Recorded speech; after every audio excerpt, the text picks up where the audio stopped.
Hi everyone, this week I'll be planting my pots and hanging baskets in my exotic garden. At the moment we've got the glorious Solanum crispum glasnevin or Chilean potato vine in flower. These stunning flowers are much loved by bees. I've planted it at the back a marmalade bush, Streptosolum jamesonii. It's very small as you can see, but it will soon quickly climb the bamboo cane behind and be a nice contrast to this Tibucina, which will have purple flowers in the summertime. I thought it'd be quite nice to underplant this with the Madagascan periwinkle, Capharanthus roseus or tropical vinca. And you can see the range of colours that are available. I think that will look quite pretty around the base of the pot, just to fill it up looking colourful for the summer, and it should provide a nice contrast to the Solanum and to the Tibucina.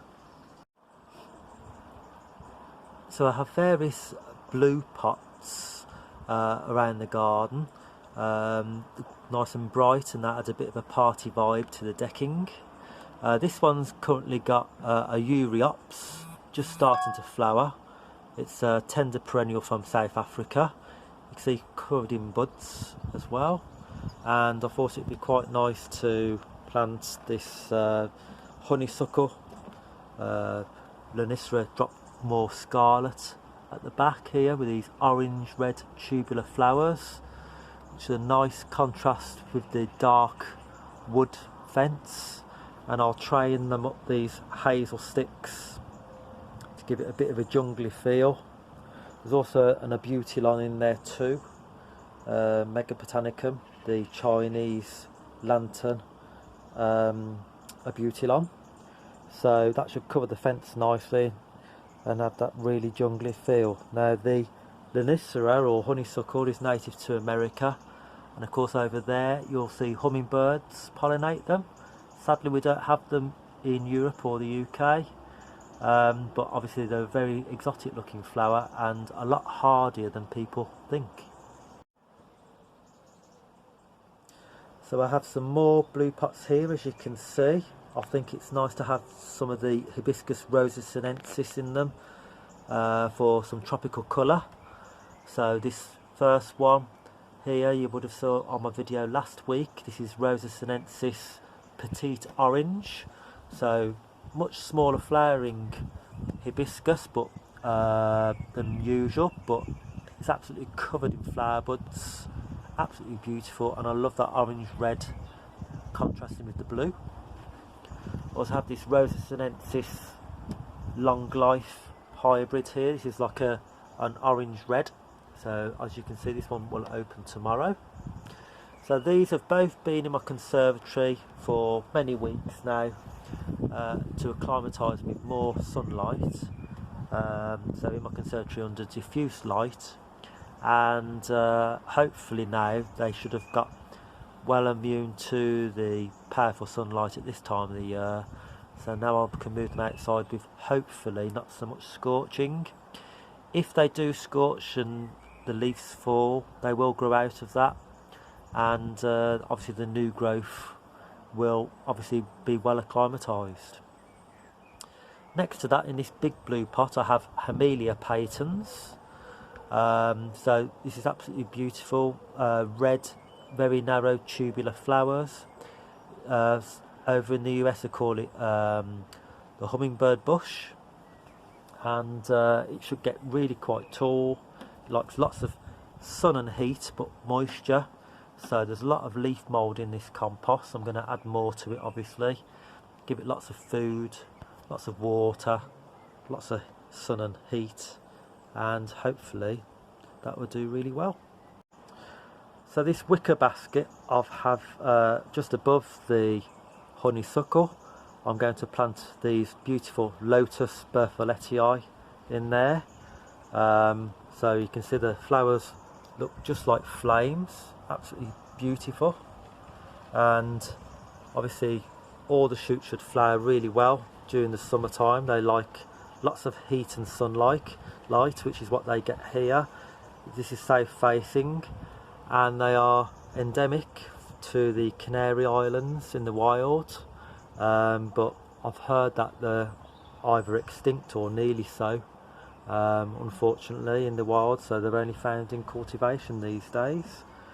But yeah, those will look absolutely stunning, I think. So I've planted some of my tubs and pots up now, so you can see the Catharanthus roses with the Solanum crispum glasnevin. Very pretty tropical combination. The mother-in-law's tongue with the musa there, and I've added some perilla crispum laciniatum for some darkness and texture, and of course it's a complete leaf contrast to the mother-in-law's tongue. I've underplanted my Butea odorata palm with the salvias. This is Salvia splendens Vanguard. You can see very startling scarlet flowers, almost shrimp-like, and I think they really do pop with the glaucous foliage of the Butea. The Salvia's got an award of garden merit, which means it's a good performer all summer long. So my Brahia armata, or blue Hesper palm, is looking stunning as usual, and I've placed some bromeliads around the base of this for contrast.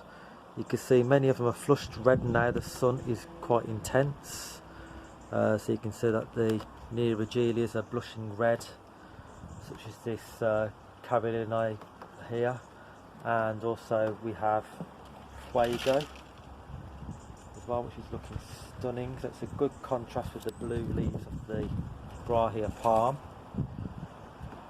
and you can see this purple leaves one too. It's absolutely great.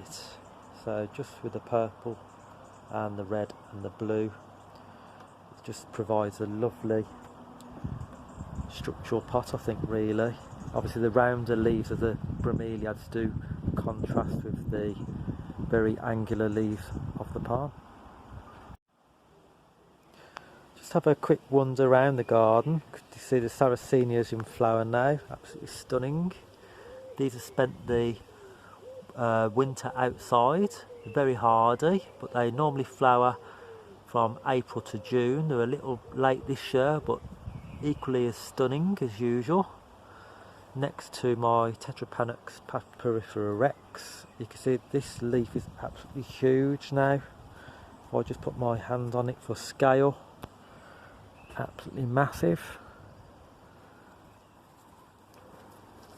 And I've just planted today my Cordyline indivisa, which I showed you on my video last week.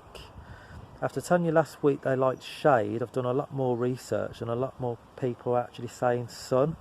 So shelter from the winds, cold winds, sun, because they grow in open clearings in mountains in New Zealand.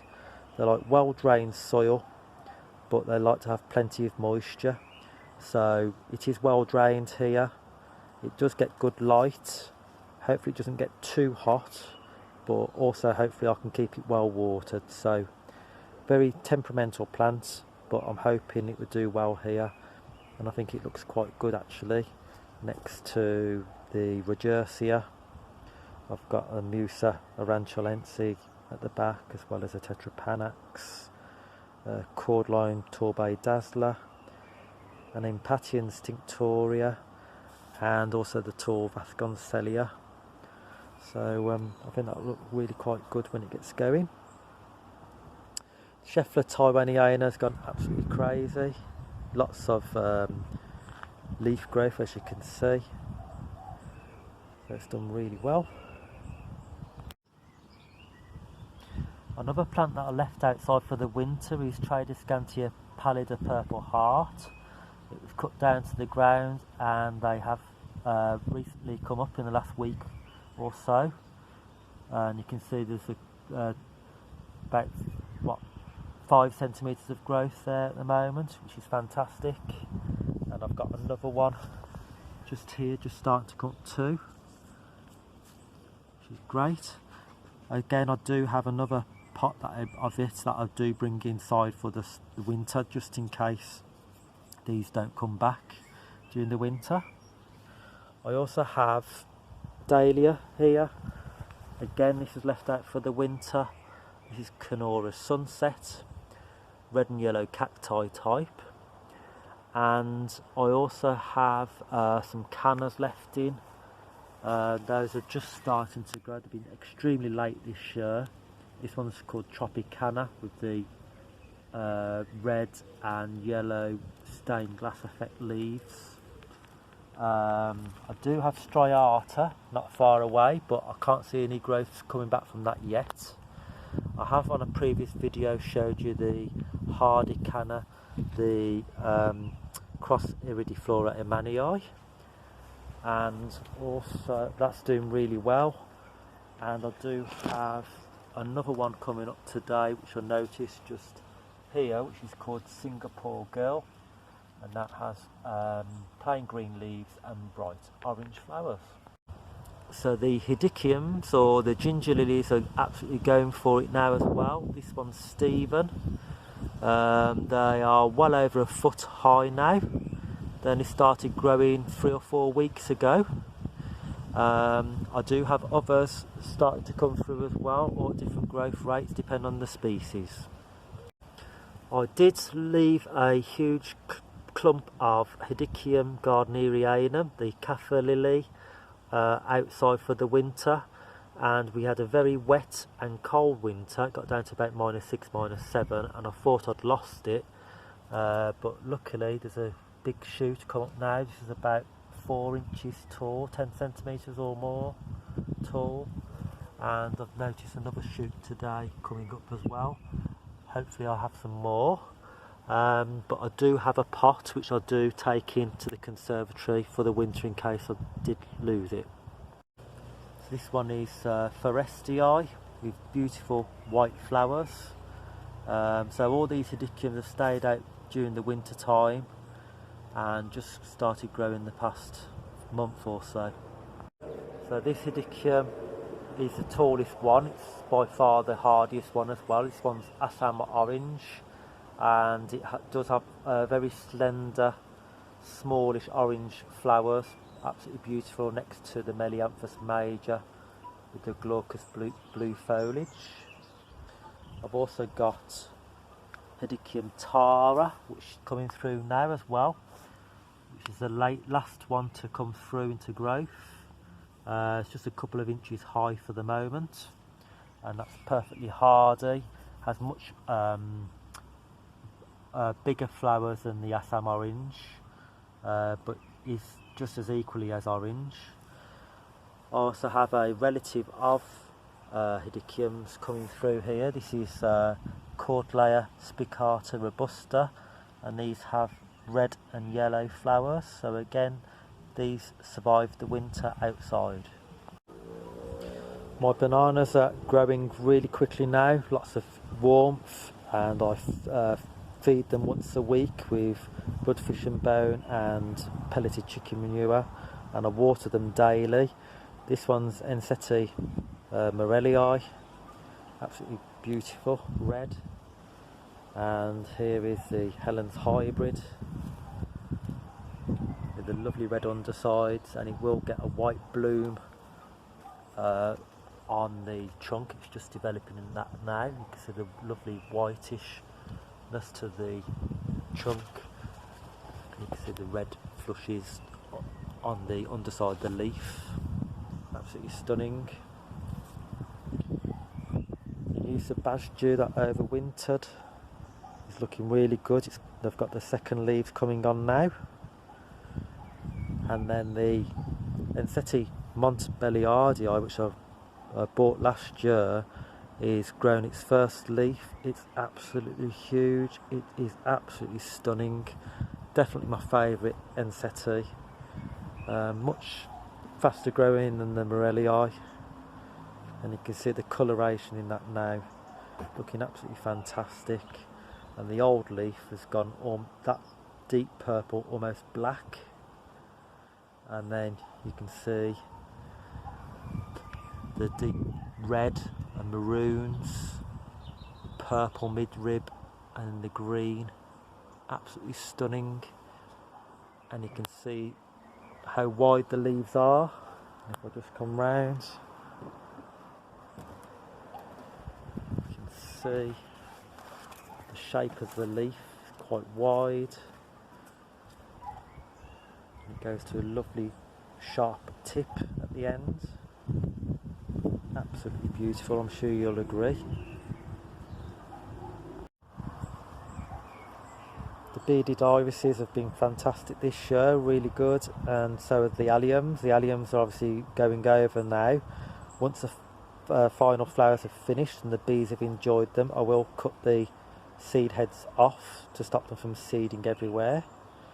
But just have a close-up of the bearded iris here. So, I've lost the name of this actually, but unfortunately, but it's stunning. You can see the beards there inside with the pollen.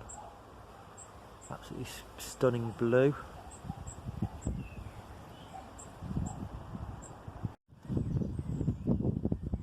So either side of my shed I have 2 hanging baskets which I will replant. I've got here a Bilbergia Newtons which has survived the winter just. It did get knocked back quite hard by the -6, -7 that we had, as you can see, but it is regrowing from the base now. So this is a new rosette just coming up behind this dead leaf. But it's quite untidy looking, and I've just placed some bits and pieces on the top. I'm going to empty this out and plant it with some ferns. Some tender ferns, but it should look really spectacular, and it will look really nice against the shed, I think. And again, this one here has got many different plants in it, but I've got a permanent gesneriad here, Mitraria coccinea, which is just coming into flower bud. It has red or orange flowers. It's a lovely plant, but it's quite untidy looking, so I'm going to remove that. I've just placed the Tradescantia and the spider plant on top for now, and this lovely Crusia coccinea in the Rubiaceae family, or the coffee family, which is a woodland plant. I've just placed them on there for now, but again I'm going to plant another fern in there, quite jungly and architectural looking, and it look really nice, I think, and set off the shed lovely. Also on the shed I've got a Platycerium or staghorn fern. You can see I've mounted this on a piece of bark because they grow on trees in the wild. I did put some moss in there as well, pack it with some moss, and you can see the roots have actually gone through there now, and through the moss and into the bark, so it's just good fun. I've just hung that up on a bit of wire as a hook. It's a little bit high actually. I will lower that so that we can see it better from the upper decking area and from the house. But yeah, so all in all I think that will look really good when I've planted those up, and it will also blend in with the jungly planting nearby.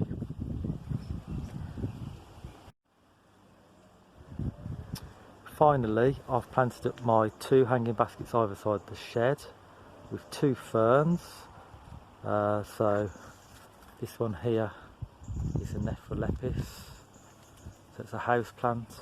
It is tender, we'll have to come in for the winter, but I think it really adds to that jungle vibe.